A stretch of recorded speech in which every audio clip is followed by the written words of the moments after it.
ಇವ್ರು ಮಂದಿ ಮನಿ ಬೆಂಕಿ ಹಚ್ಕೊಂಡು ಜೀವ್ರಿ ಅಲ್ಲ. ಅದಕ್ಕ ನೋಡ್ರಿ ನೀವು ಮನೆಯಾಗಿದ್ದ ಎಲ್ಲಾ ವಸ್ತುಗಳ ರೇಟ್ ಹೆಚ್ಚಾಗ್ಯದ ಆಗೈತಿಲ್ರಿ. ಕಸಬರಿಗೆ ವರ್ಷದು ಏನೇನದವಲ್ಲ ಎಲ್ಲದೂ ರೇಟ್ ಹೆಚ್ಚದವು. ಅದು ಒಂದ್ರದ್ದು ರೇಟ್ ಹೆಚ್ಚಾಗಿದೆ. ಯಾವುದು? ಕಡ್ಡಿ ಪಟ್ಟಿಗೆ ಅದು ಏಟೈತೆ ಅಟ ಐತಲ್ಲ, ಎಲ್ಲಿ ಹೆಚ್ಚಾಗಿತ್ತಂದ್ರೆ ಇದರಿಂದ ತಿಳ್ಕೊಂಡ್ಬಿಡ್ರಿ.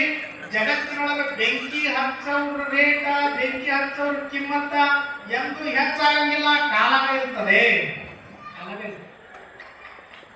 ಬೆಂಕಿ ಹಚ್ಚೋರು ಮ್ಯಾಲಕ್ಕೆ ಬರಂಗಿಲ್ಲ, ಆದ್ರೂ ಹಚ್ಚಿದ್ರು ಬೆಂಕಿ ಹಚ್ಚಿದ್ರು.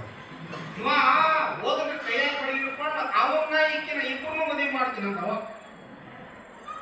ಹೋಗಿ ನೋಡಿದ. ಅವ್ರು ಹೇಳಿದಾಗ ಹೆಂಡತಿ ಸೀರಿನ ಸೆರಗ ಹರಿದಿದ್ದು, ಅವ ಉಟ್ಕೊಂಡಿದ್ದು ಎರಡು ಏನಾದ್ರು ಕನ್ಫರ್ಮ್ ಆಗ.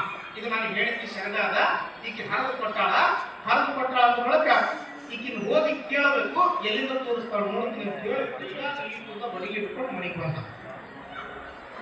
ಏನ ಗಂಡ ಅಂದ್ರೆ ಕಿಮ್ಮತ್ತಿಲ್ಲ, ಮನೆಗೆ ಗಂಡದಿನಿ, ಗಂಡನ ಬಿಟ್ಟು ಯಾವ ಒಬ್ಬ ಬಂದನ ಅವನಿಗೆ ಸೀರೆ ಸೆರಗ ಹರಿದು ಕೊಡುವಷ್ಟು ಮಟ್ಟಿಗೆ ಹೋಗಿ ಅಂದ ಬಳಕ ನಿನ್ನನ್ನು ನಾನು ಉಳಿಸಂಗಿಲ್ಲ, ಇವತ್ತು ನಿನ್ನ ಮುಗಿಸೇ ಬಿಡ್ತೀನಿ ಅಂತ ಹೇಳಿ ಸಿಟ್ಟು ಎದ್ದು ಕೈಯಾಗಿನ ಬಡಿಗೆ ತಗೊಂಡು ಹೊಡೆಯಕ್ಕೆ ಹೋದ.